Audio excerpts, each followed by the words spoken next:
নিয়ে প্রিয় ভাইয়েরা বিচলিত হবেন না। আপনার তাকদিরে যা আছে আপনি পাবেন, যা নাই কোশ্চিন কালেও পাবেন না, ফুল স্টপ। আপনার তাকদিরে যা আছে আপনি পাবেন, না পেয়ে আপনি দুনিয়া থেকে যাবেন না, ফুল স্টপ।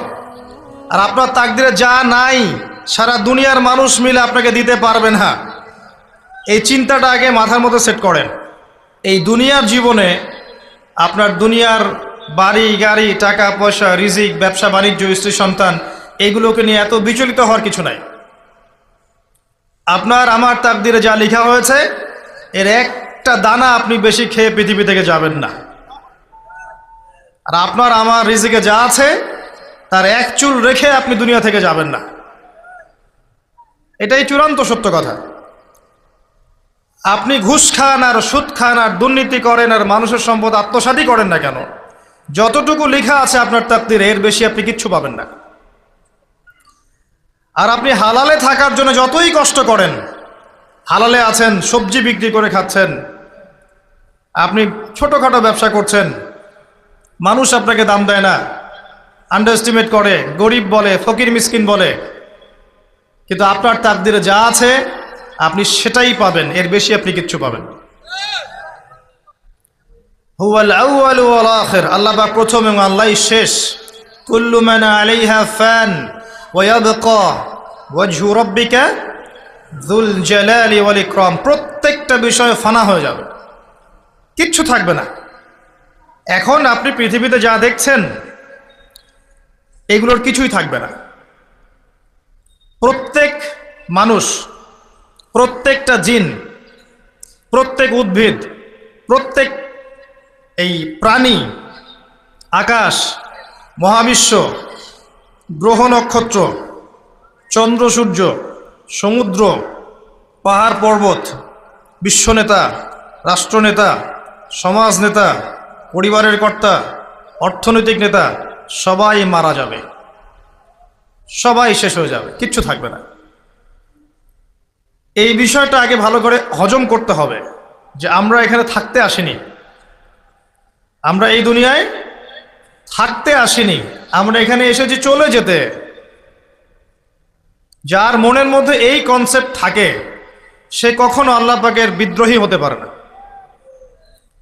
সে কখনো আল্লাহ দ্রোহিতা করতে পারে না, কুফরি করতে পারে না, শিরক করতে পারে না, আল্লাহর অবাধ্য হতে পারে না। যার মনের মধ্যে এই চিন্তা বদ্ধমূল যে আমি এখানে থাকতে আসিনি, আমি এখানে মুসাফিরের মতো এসেছি, গাছের ছায়ায় বিশ্রাম নিচ্ছি, বিশ্রাম নিয়ে শেষ হবে চলে যাব।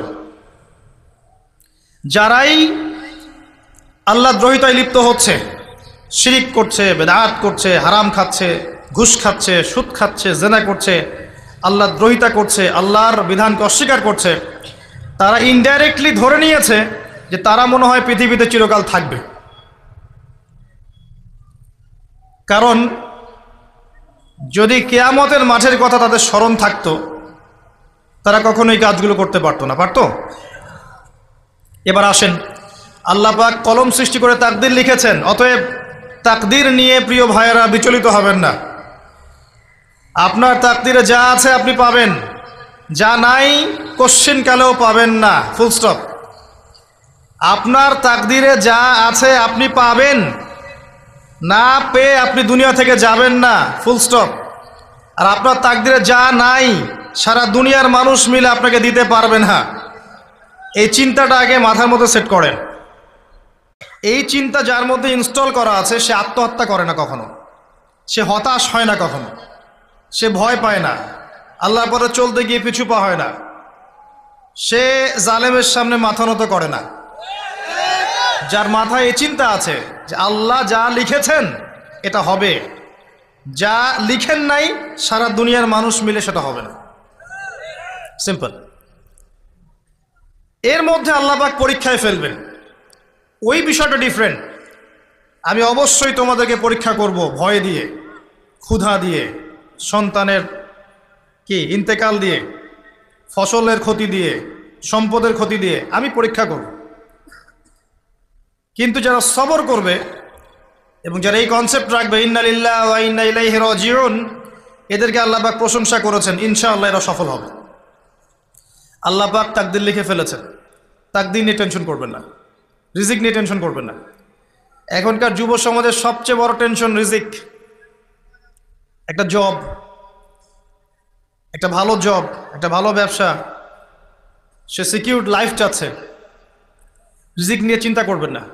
আপনার কাছে যে রিজিক আছে এটা আপনার কাছে আসবেই ইনশাআল্লাহ। হয়তো সময় লাগছে কিন্তু আপনার কাছে আসবে ইনশাআল্লাহ তাআলা। আপনি হালালের উপর থাকবেন, ন্যায়ের উপর থাকবেন। আপনি অন্যায় পথে রিজিক সার্চ করবেন না। আপনার তাকদিরে যে রিজিক আছে আপনার কাছে আসবে ইনশাআল্লাহ। এবার আসেন, আল্লাহ পাক এরপরে সৃষ্টি করেছেন মহাবিশ্ব। এই পুরো মহাবিশ্ব তাকদির লিখার পরে মহাবিশ্ব কয় দিনে? ফি সিত্তাতি আইয়াম, 6 দিনে। মাত্র 6 দিনে আল্লাহ পাক পুরো মহাবিশ্ব সৃষ্টি করেছেন।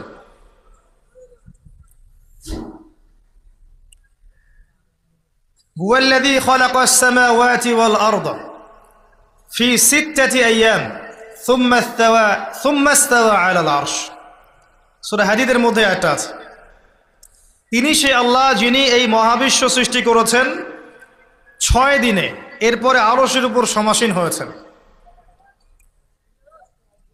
আল্লাহ পাক এর একদিন আমাদের একদিনের মতো নয়, বরং কিয়ামতের মাঠে যেদিন আমরা দাঁড়িয়ে থাকব এই দিনটা হবে আল্লাহর হিসেবে 50,000 বছরের সমান।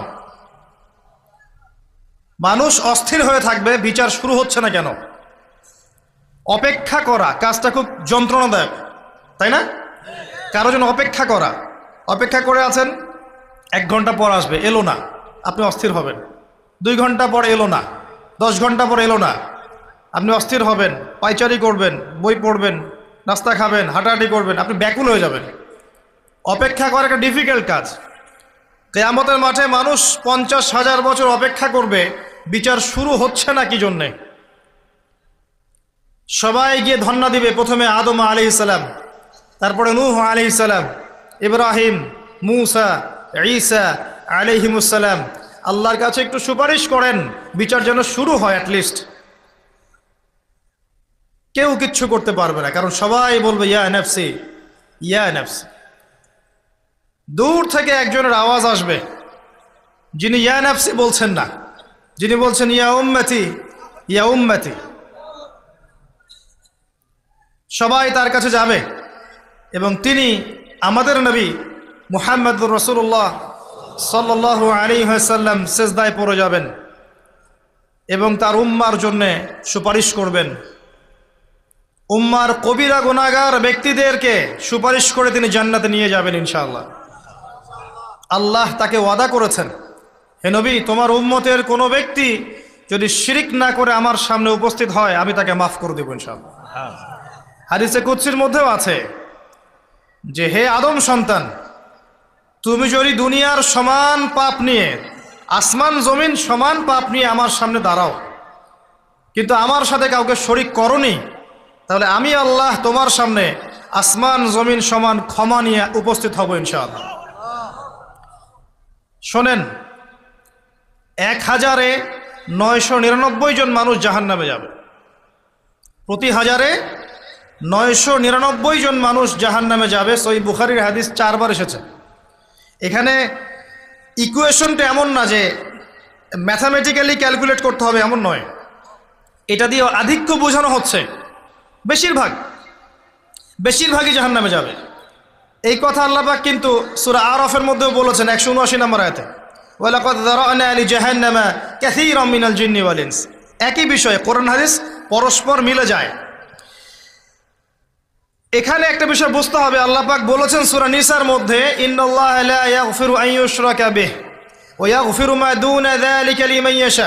আল্লাহ পাক তার সাথে শিরকের গুনাহ মাফ করবেন না, এছাড়া যে কোনো গুনাহ আল্লাহ পাক যাকে ইচ্ছা মাফ করতে পারেন। তার মানে যে বেশিরভাগ মানুষ জাহান্নামে যাচ্ছে তাদের আমল নামায় কোন পাপ থাকতে পারে? কথা বোঝা যাচ্ছে কি?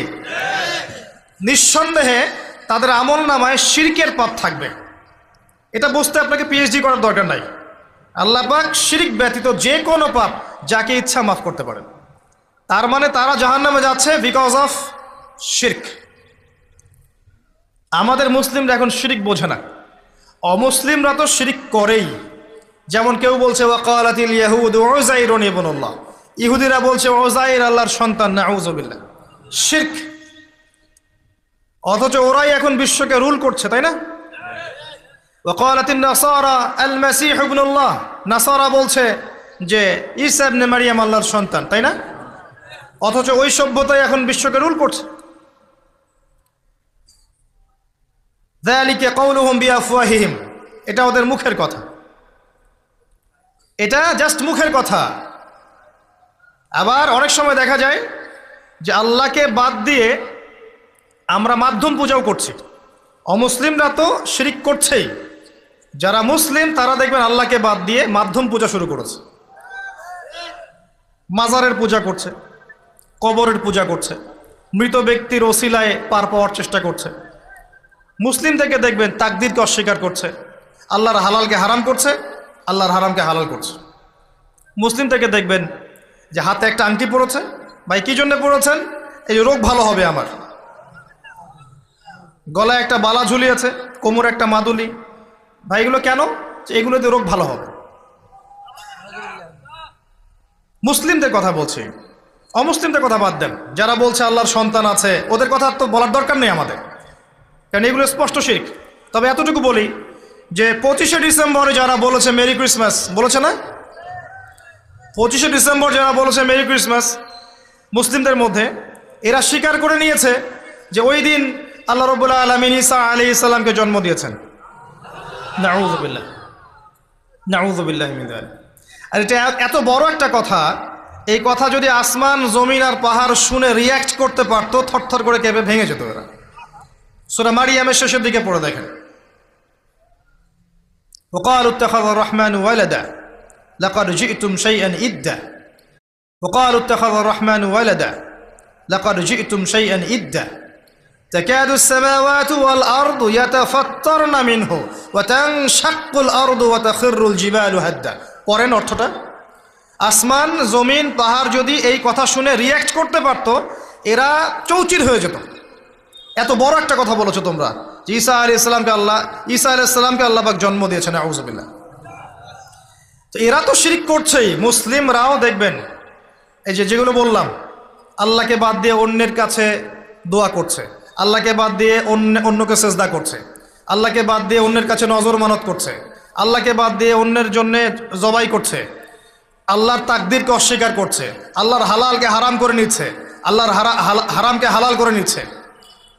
দেখবেন মুসলিমরা করছে। এবার মুসলিম জেনারেশন, এমন একটা প্রজন্ম বের হয়েছে এখন ইয়াং জেনারেশনের, তারা বলছে যে এই মহাবিশ্ব বিগ ব্যাং থেকে সৃষ্টি হয়েছে, আল্লাহ বলতে কিছু নাই।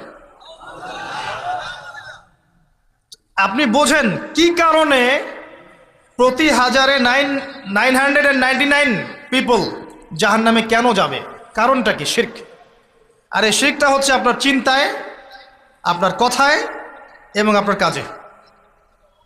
চিন্তার মধ্যে শিরক, যেমন একজন ব্যক্তি চিন্তা করে আকীদা যে আল্লাহ ছাড়া অমুকও সন্তান দিতে পারে, এরকম আকীদা নাই মুসলিমদের?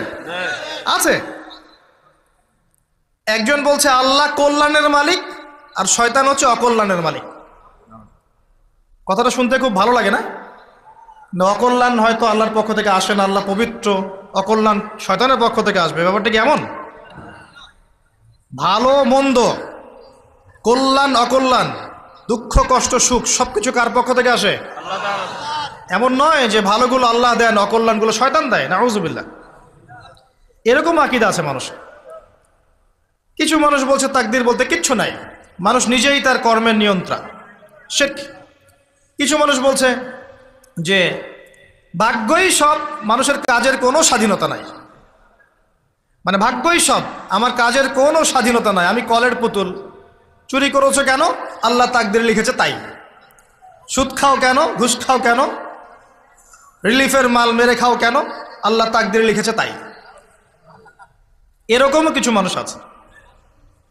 প্রত্যেক পদে পদে আপনি শিরক পাবেন। আপনি আল্লাহকে ছাড়া সেজদা দেখতে পারবেন, আল্লাহকে ছাড়া মানুষ নজর করছে, মানত করছে, কসম করছে, কোরবানি করছে, সেজদা করছে, দোয়া করছে এবং ওসিলা পূজা করছে যে আল্লাহ বাদ দিয়ে অমুকে আমাকে পরকালে পার করিয়ে দিবে। নাউজুবিল্লাহ বলছেন ঠিকই, কিন্তু আমাদের দেশের বহু মানুষের আকীদা এমন যে আমাকে পরকালে পার করায় দেওয়ার লোক আছে, সমস্যা নাই। শোনেন, পরকালের প্রতিটা সুপারিশ আল্লাহর ইখতিয়ারে। একজন শহীদ, আল্লাহর পথের শহীদ, তিনি কিন্তু সুপারিশ করবেন, কিন্তু তিনি নিজের ক্ষমতায় করবেন না আল্লাহর ক্ষমতায় করবেন?